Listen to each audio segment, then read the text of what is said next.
Bonjour, bonjour, bonjour mes amis, mes frères et sœurs. Kimia and peace, paix à tout le monde. Vous qui me suivez par-ci par-là dans le monde entier, bon dia, boa tarde e boa noite, dependente da hora que você vai acompanhar esse vídeo. Toujours c'est votre bien-aimé frère Fumon Toto, Lucas le chercheur. Nous voici présents une fois de plus dans notre rubrique L'histoire parlée. Abonnez-vous mes amis, abonnez-vous. Nous sommes là pour conter des histoires, donner des conseils entre nous les jeunes et parler de la conscience qui doit être en marche pour réveiller notre conscience. Merci beaucoup. Aujourd'hui, samedi 27, nous allons parler de l'histoire d'un papa, d'un homme, un juif, au nom de Saul Termen. Saul Termen, c'est un homme qui a vaincu à Ukraine. Un homme devenu riche, très riche, alors riche. Riche qu'il était, il aidait beaucoup de gens. Un homme très généreux. Tellement généreux que jamais, son but était d'aider tout le monde. Il a aidé les Juifs, tous les Juifs du monde, qui étaient malades, qui étaient prisonniers, qui manquaient à manger, qui manquaient de vêtements à vêtir. Il a aidé les élèves, les étudiants, les soldats. Il a aidé, il faisait que aider, aider, aider et aider. Il n'hésitait pas d'envoyer beaucoup d'argent dans toutes les organisations juives du monde entier. Vraiment, il faisait de bonnes choses aux autres. Vraiment, il était devenu un homme très, très important auprès des Juifs parce que sa main n'hésitait pas à donner. Un jour, il y avait un autre homme à côté qui l'accompagnait à tout ce qu'il faisait. Il donnait des biens aux autres, sans hésitation. Alors l'homme en question dit non, moi je voulais apprendre auprès de notre papa Saul Termen. Un jour, il lui a cherché, il lui a rencontré quelque part, il lui a dit, j'ai toujours eu une question à te poser, mais j'attendais le moment prévu. Le moment prévu. Alors aujourd'hui que j'ai eu cette grâce de te rencontrer, est-ce que tu peux me permettre de te poser une question? Notre papa Saul Termen a dit vraiment mon fils, tu es libre. Je suis disponible pour te donner la réponse. Si je peux en avoir, je vais te donner la réponse. Si je ne peux pas, je n'en aurai pas, et pas. Je vais réfléchir pour t'envoyer à qui peut te donner cette réponse. Alors l'homme qui lui a posé la question lui dit, vraiment je voulais seulement savoir, moi je voulais apprendre auprès de toi. Tu es un papa très généreux, un papa trop respecté dans tous les juifs du monde. Tu es respecté. Tu fais de grandes choses à nous, tes frères juifs. Tu fais de grandes choses aux organisations juives. Tu es là à nous aider. Je ne sais pas quelle organisation que tu n'as pas encore aidé. Mais avec tout ce que tu fais chaque jour, chaque mois, chaque année, ton argent ne fait que grandir. Tes entreprises ne font que se développer. Est-ce que tu peux m'apprendre comment tu as commencé? Qu'est-ce qui te pousse pour faire de telles choses? Alors, M. Saul Termen est resté un peu silent pendant plus de 2 ou 3 minutes. Il lui a dit, mon fils, merci beaucoup de me poser cette question, mais je viens de raisonner une histoire très compliquée que j'ai passée dans ma vie. Voilà qu'à l'âge de 16 ans, j'étais séparé avec mes parents suite aux poursuites des Allemands qui cherchaient à nous tuer, qui cherchaient à exterminer le peuple juif. J'étais séparé de mes parents, que je ne savais pas où ils étaient partis. Alors à cette année-là, je me retrouvais en Ukraine à l'âge de 16 ans. On vivait dans une ville où il y avait beaucoup de juifs, beaucoup. Il y avait un jour comme ça, on a écouté que les Allemands, ils avaient envahi la ville, toujours à la recherche des juifs. Alors, on a arrêté tous les juifs qui étaient sur la ville, tous les juifs alors. On nous a menés dans une salle, ensemble, et on nous a dit de former, d'être en ligne. On a formé des lignes. Alors, devant nous, on a mis une table avec 3 personnes qui étaient assises. Et l'homme qui était au milieu, quand il arrive là-bas, on te pose des questions. Quand il répond aux questions, l'homme qui était au milieu de 3 personnes qui étaient là, il doit te dire où aller. Si à gauche, tu te dirigeras à gauche, c'est à droite, tu te dirigeras à droite. Alors, tellement qu'on était nombreux, on commençait à avancer petit à petit, petit à petit, petit à petit. Subitement, j'ai vu, moi, à l'âge de 16 ans que j'avais vu un vieux papa avec des barbes blanches. Un vieux papa un peu vraiment très compliqué, suspect. Il s'est apparu à côté de moi. Il parlait avec moi et les autres qui étaient là, c'est comme si ne s'occupaient pas de lui. Nous étions tous tristes parce qu'on ne savait pas notre sort.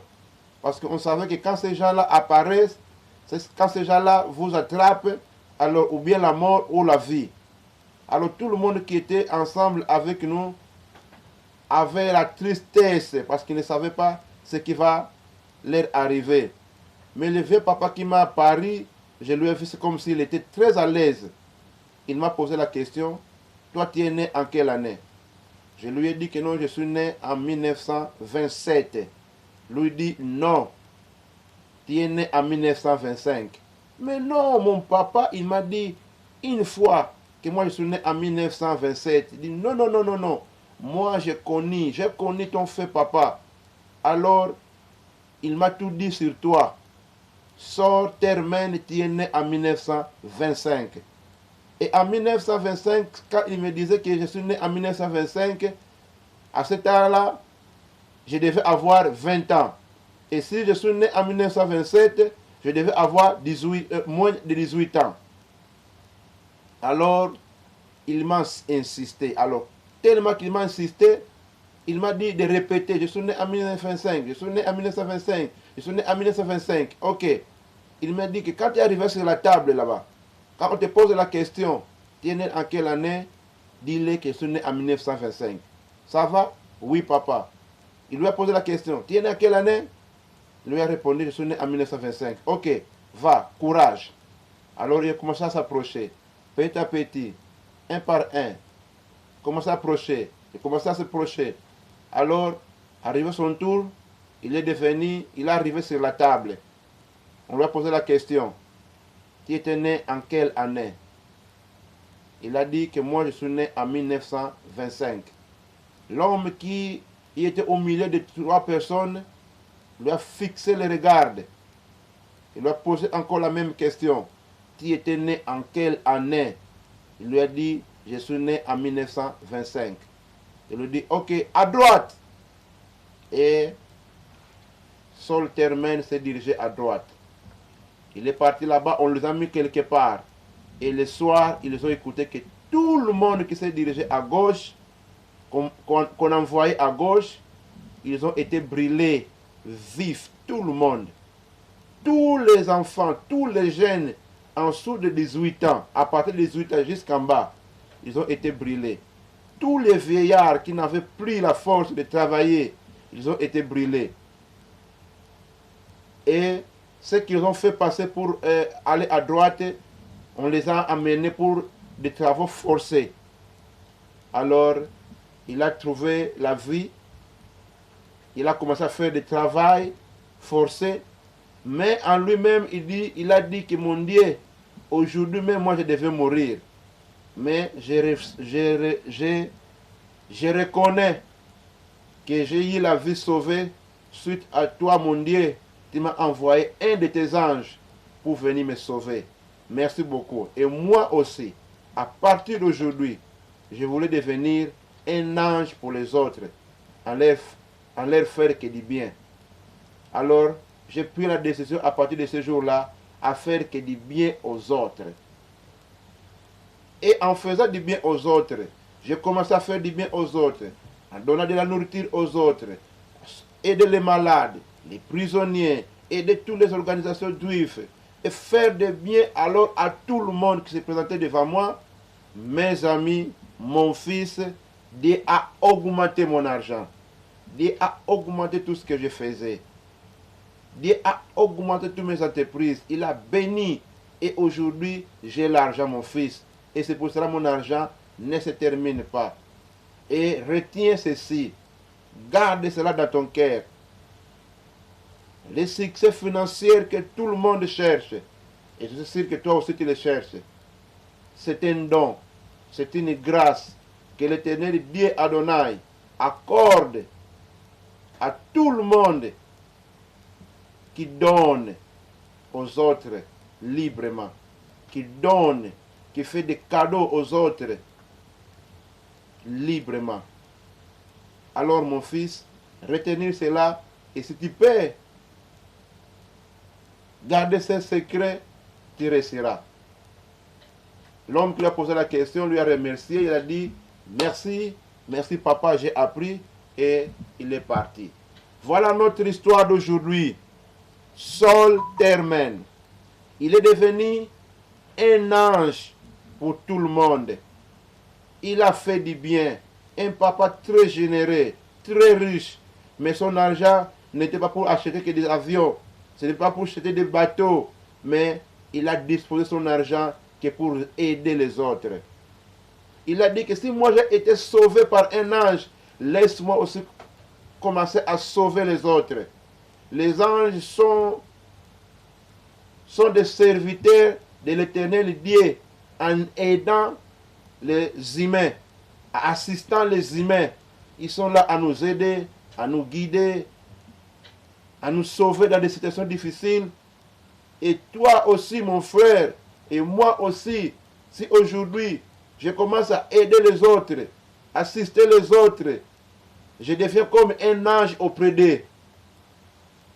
En leur donnant de l'argent, la nourriture, bon conseil, sourire. Tu es là toujours, embrasser tout le monde. Tu es là à faire du bien aux autres, aux malades, aux vieillards.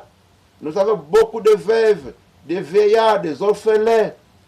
Beaucoup de gens qui sont malades dans les hôpitaux. Il y a des gens qui sont devenus des prisonniers dans les hôpitaux parce qu'on lui a traité et il manque l'argent pour sortir.